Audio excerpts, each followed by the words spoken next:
खासदार सुनेत्रा पवार पुण्यामधील शरद पवारांचे निवासस्थान असलेल्या मोदी बागेत, शरद पवारांसह सुप्रिया सुळे सुद्धा मोदी बागेतील निवासस्थानी सुनेत्रा पवार यांनी कुणाची भेट घेतली याबाबत उत्सुकता।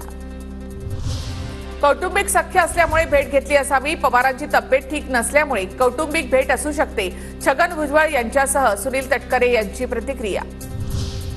तर अजित पवारांच्या बहीण सुद्धा यांच्या भेटीसाठी सुनेत्रा पवार मोदी बागेमध्ये गेल्या होत्या। अजित पवार गटाचे प्रवक्ते सूरज चव्हाण यांचा दावा।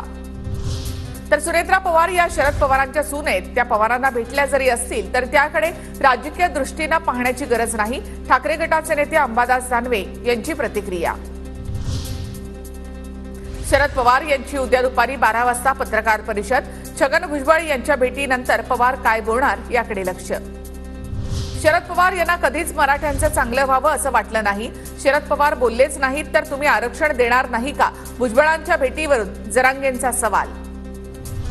सगळे सोयरे ही भेसळ, मराठा समाजाला ओबीसी मधून आरक्षण द्या ही जरांगेंची भूमिका न पटणारी, प्रकाश आंबेडकरांचा जरांगेंवर निशाणा। तर प्रकाश आंबेडकरांनी सगळे सोयरेच्या अध्यादेशाला भेसळ म्हणू नये, त्यांनी एका बाजूने बोलू नये, त्यांनी 50% आरक्षणाला बोगस म्हणावं, मनोज जरांगेंचा प्रकाश आंबेडकर यांना उत्तर।